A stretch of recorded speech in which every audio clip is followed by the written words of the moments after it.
15 अगस्त 1947 भारत अंग्रेजों की 200 साल से बंधी गुलामी की बेड़ियों से आज़ाद हो रहा था। अंग्रेजों के भारत छोड़ते ही अब वक्त था नए भारत के निर्माण का। लेकिन भारत एक तरफ बंटवारे की दर से करा रहा था तो दूसरी तरफ 700 अलग अलग रियासतों में बिखरा हुआ था। और भारत की इन रियासतों पर पाकिस्तान के मोहम्मद अली जिन्ना की भी बुरी नज़र थी। जब रियासतों ने भारत में मिलना शुरू किया तो जिन्ना कश्मीर को लेकर सतर्क हो गया। कश्मीर को अपने हाथों से निकलता देख जिन्ना ने 22 अक्टूबर 1947 को ऑपरेशन गुलमार्ग चलाया। इस ऑपरेशन में पाकिस्तानी कबायलियों ने कश्मीर पर धावा बोल दिया। इन कबायलियों के बीच सादे कपड़ों में पाकिस्तानी सैनिक भी शामिल थे। बड़ी संख्या में पाकिस्तानी कबायली और सैनिक रावलपिंडी, मुजफ्फराबाद, बारामूला के रास्ते कश्मीर में घुस आए। जब कश्मीर के राजा को इसकी भनक लगी तो राजा हरि सिंह ने तुरंत ही भारत को इमरजेंसी मैसेज भेजा और मदद की गुहार लगाई। क्योंकि कश्मीर अभी भारत का हिस्सा नहीं हुआ था तो उनके लिए मदद करना मुश्किल था। ऐसे में हरि सिंह कश्मीर को भारत में शामिल करने के लिए राजी हो गए और इस तरह कश्मीर भारत का हिस्सा हो गया। अब भारत अपने हिस्से को बचाने के लिए एक्शन मोड में आ गया और कबायलियों से निपटने के लिए कश्मीर की सरजमी पर सबसे पहले उतारा गया भारत की सबसे खतरनाक सेना की टुकड़ी को, जिसका नाम था one para Kumaon. One para Kumaon के साथ साथ 50 पैरा ब्रिगेड और 1 सिख रेजिमेंट को भी युद्ध के मैदान में उतारा गया। 2 नवंबर 1947 का दिन 4 कुमाऊं की डी कंपनी के मेजर सोमनाथ शर्मा अपनी टुकड़ी को लेकर बड़गाम पहुंचे। यहां बड़गाम में फ्रैक्चर हुए हाथ के साथ मेजर सोमनाथ शर्मा और उनकी पलटे ने एक ऐसा इतिहास रचा जिसके बाद जिन्ना का कश्मीर पर कब्जा करने का सपना ही रह गया। इस युद्ध में मेजर सोमनाथ शर्मा शहीद हो गए, लेकिन उन्होंने और दूसरे जवानों ने कश्मीर को पाकिस्तान के हाथ में जाने से रोक दिया। अदम्य साहस और बहादुरी के लिए मरणोपरांत मेजर सोमनाथ शर्मा को परमवीर चक्र से नवाजा गया और इस तरह कुमाऊं रेजिमेंट आज़ाद भारत की पहली रेजिमेंट बन गई जिसके मेजर को इस सम्मान से नवाजा गया हो। मेजर सोमनाथ शर्मा जैसी कई अनगिनत वीरों की विरासत को समेटे कुमाऊं रेजिमेंट का इतिहास कई बदलावों से गुजरा है। इस रेजिमेंट की कहानी हैदराबाद के निजाम की सेना के तौर पर शुरू होती है और कुमाऊं रेजिमेंट बनने तक पहुंचती है। ये रेजिमेंट कभी बिहार रेजिमेंट को सूबेदार, मेजर और दूसरे रैंक के ऑफिसर दिया करती थी। आज बात करेंगे उस रेजिमेंट की जिसने देश को 3 सेना प्रमुख दिए। वो रेजिमेंट जिसने प्रथम और द्वितीय विश्व युद्ध के साथ साथ आज़ाद भारत के पहले युद्ध में निर्णायक भूमिका निभाई। वो रेजिमेंट जिसने मेजर सोमनाथ शर्मा और शैतान सिंह जैसे रणबांकुरे दिए और आज भी दे रही है।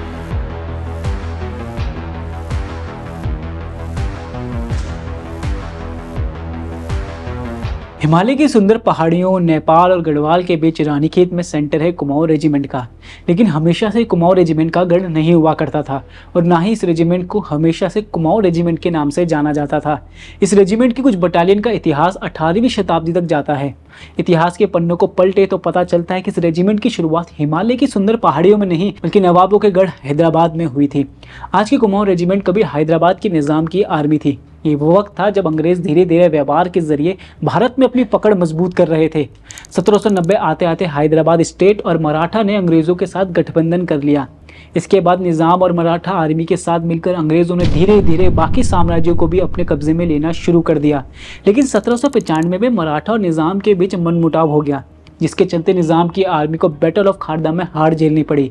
इस युद्ध में निजाम की मदद अंग्रेजों ने भी नहीं की। इससे क्षुब्ध होकर निजाम ने अंग्रेजों से दूरी बनानी शुरू कर दी। इस तरफ अंग्रेजों की पकड़ निजाम पर कमजोर पड़ रही थी तो दूसरी तरफ फ्रांस का प्रभाव हैदराबाद में बढ़ने लगा था। यह प्रभाव इतना ज्यादा बढ़ गया था कि निजाम की आर्मी की कुछ पलटन को फ्रेंच ऑफिसर लीड करने लगे थे। निजाम का फ्रांस के साथ जाना अंग्रेजों को कतई नहीं भाया। यही वजह रही कि जल्दी ही अंग्रेजों ने ऐसे नियम और कानून बनाए कि निजाम परेशान हो गया और 1798 आते आते निजाम को अंग्रेजों के साथ वापस आना पड़ा। एक बार फिर निजाम की सेना की कमान अंग्रेज ऑफिसरों के हाथ चली गई। निजाम की सेना की मदद से ही अंग्रेजों ने टीपू सुल्तान को मात दी। 1811 में मिस्टर हेनरी रसल हैदराबाद के ब्रिटिश रेसिडेंट बने। हेनरी रसल को ही निजाम आर्मी में बड़े बदलाव करने का श्रेय दिया जाता है। हेनरी रसल ने निजाम आर्मी में 2 नई बटालियन बनाई। हेनरी रसल के चलते इसे द रसल ब्रिगेड नाम भी दिया गया और पलटनों के नाम भी 1st battalion Russell brigade, 2nd battalion Russell brigade, 1st Berar infantry, 2nd Berar infantry, 3rd Berar infantry और 4th बेरार इन्फेंट्री हो गए। जब हैदराबाद निजाम की रसल ब्रिगेड बनी तब उसमें सबसे पहले कुमाऊं के लोग ही शामिल हुए। रसल ब्रिगेड और बेरार इन्फेंट्री में ज्यादातर लोग मौजूदा उत्तर प्रदेश के अवध और उसके आसपास के क्षेत्र से भर्ती होते थे। फर्स्ट रसल ब्रिगेड और सेकंड रसल ब्रिगेड ये दोनों ही बटालियन 15 अप्रैल 1952 तक कुमाऊं रेजिमेंट का पार्ट रही। बाद में इसमें से पहली बटालियन पैरा रेजिमेंट में शामिल हो गई तो दूसरी रेजिमेंट कुमाऊं रेजिमेंट का हिस्सा बनी और ये व्यवस्था आज भी यूं ही कायम है। 1826 में फिर से इस रेजिमेंट का नाम चेंज करके द निजाम कंटिजेंट कर दिया गया और 1857 की क्रांति से पहले फिर इसका नाम चेंज करके द हैदराबाद कंटिजेंट किया गया। इसके बाद रेजिमेंट ने पहले विश्व युद्ध में भी भाग लिया। पहले विश्व युद्ध के लिए जगह जगह से नई पलटनें बनने लगी थी। ऐसी ही एक पलटन बनी रानीखेत में।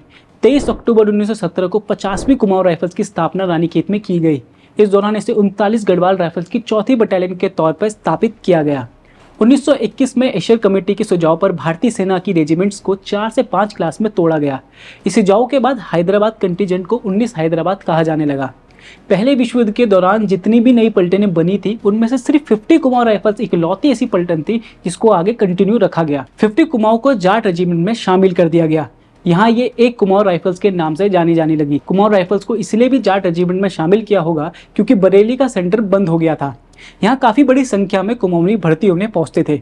इसके बाद साल 1923 में 50 कुमाऊं को एक बार फिर 19 हैदराबाद रेजिमेंट में शामिल कर दिया गया। इस दौरान कुमाऊनी लोग पलटन में बने रहे, इसके लिए रेजिमेंट की एक कंपनी में सिर्फ कुमाऊनी सैनिक, कंपनी में जाट, एक कंपनी में अहिर और एक कंपनी मिक्स सैनिकों की बनाई गई। ये वो समय था जब पूरे भारत के साथ साथ सेना में भी इंडियनाइजेशन यानी भारतीयकरण पर जोर दिया जा रहा था। इंडियन नेशनल कांग्रेस बार बार ब्रिटिश गवर्नमेंट पर जोर डाल रही थी कि सेना में भारत के भी अफसर होने चाहिए, जिसके बाद अंग्रेजों ने कुछ बटालियन को इंडियनाइजेशन के लिए चुना गया।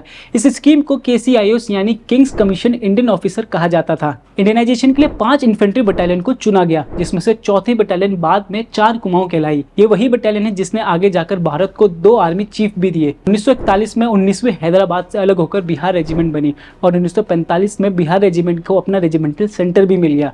हालांकि 1952 तक कुमाऊं रेजिमेंट ही बिहार रेजिमेंट को सूबेदार मेजर और दूसरे रैंक के अफसर दिया करती थी। 27 अक्टूबर 1945 को 19 हैदराबाद रेजिमेंट का नाम बदलकर 19 कुमाऊं रेजिमेंट कर दिया गया और आजादी के बाद कुमाऊं रेजिमेंट से 19 हटाकर सिर्फ कुमाऊं रेजिमेंट रख दिया गया और इस तरह वर्तमान कुमाऊं रेजिमेंट का स्वरूप तैयार होना शुरू हुआ।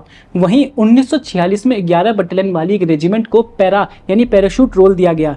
इसमें से कुमाऊं की फर्स्ट कुमाऊं रेजिमेंट भी शामिल है। हम आपको अलग अलग युद्धों में कुमाऊं रेजिमेंट के अदम्य साहस की कहानी भी बताएंगे, लेकिन सबसे पहले कुमाऊं रेजिमेंट की विरासत को जान लेते हैं। कुमाऊं रेजिमेंट ने देश को 3 सेना प्रमुख दिए हैं। पहले जनरल सत्यवेंद्र मल्लानाह शिनागेश, ये हैदराबाद रेजिमेंट से जुड़े थे और 4th कुमाऊं के थे। इन्होंने 14 मई 1955 से 7 मई 1957 तक चीफ ऑफ आर्मी स्टाफ का जिम्मा निभाया। दूसरे चीफ ऑफ आर्मी स्टाफ जो इस रेजिमेंट से निकले थे वो थे जनरल कोंडेंडर सुबैया थिमैया, जिन्हें KS थिमैया भी कहा जाता है। तीसरे थे जनरल तिपेश्वर नारायण रैना। इनका कार्यकाल 1975 से 1978 तक रहा। ये 14 कुमाऊं से थे।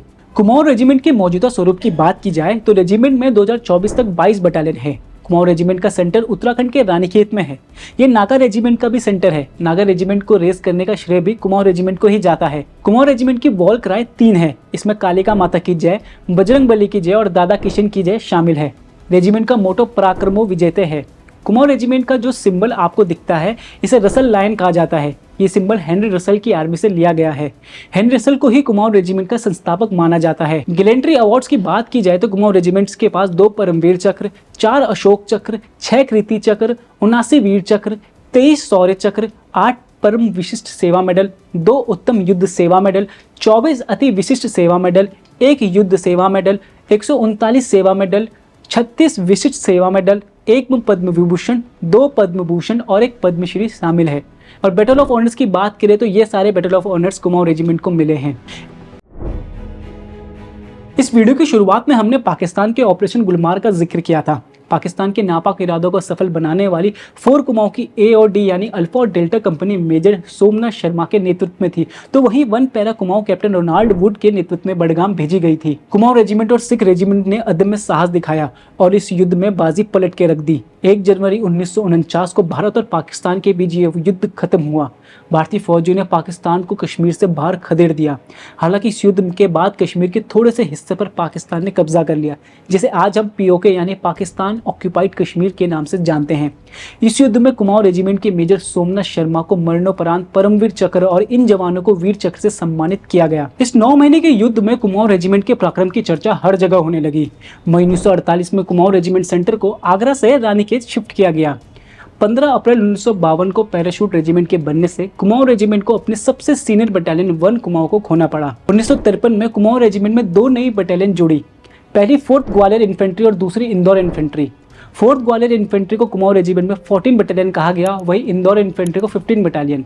इन पलटनों के मिलने से पहले कुमाऊं रेजिमेंट में राजपूत, मराठा, कुमाऊनी और गोरखाली सैनिक के साथ साथ गढ़वाली, अहिर, गुज्जर भी शामिल होते थे। आज़ादी के बाद ही नॉर्थ ईस्ट वाले रीजन में टेंशन पैदा हो रही थी, जिसे देखते हुए 1 अगस्त 1960 को लोकसभा में तत्कालीन प्रधानमंत्री जवाहरलाल नेहरू ने नागा हिल्स से तुमसुंग क्षेत्र तक को एक अलग राज्य नागालैंड घोषित किया और इस क्षेत्र में टेंशन को कम करने के लिए भेजा गया कुमाऊं रेजिमेंट को।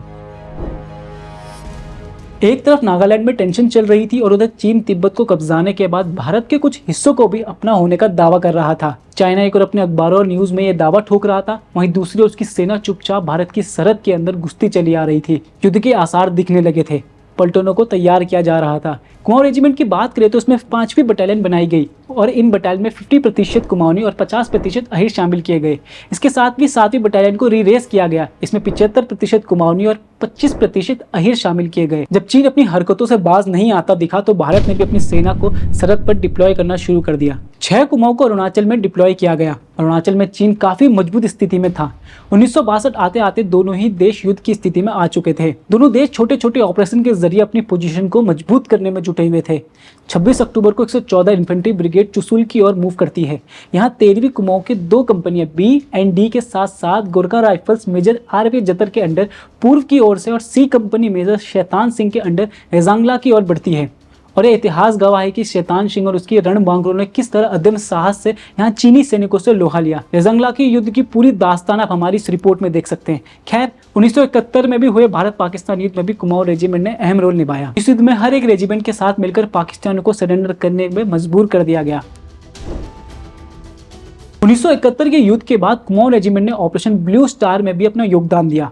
1984 में जब अमृतसर के गोल्डन टेम्पल में आतंकवादी घुस गए थे और काफी कोशिशों के बाद भी कुछ नहीं हो रहा था, तब ऑपरेशन ब्लू स्टार लॉन्च किया गया। इस ऑपरेशन में 15 कुमाऊं ने गोल्डन टेम्पल के अकाल तख्त पर हमला कर आतंकवादियों को खदेड़ दिया और ऑपरेशन ब्लू स्टार पूरा हुआ।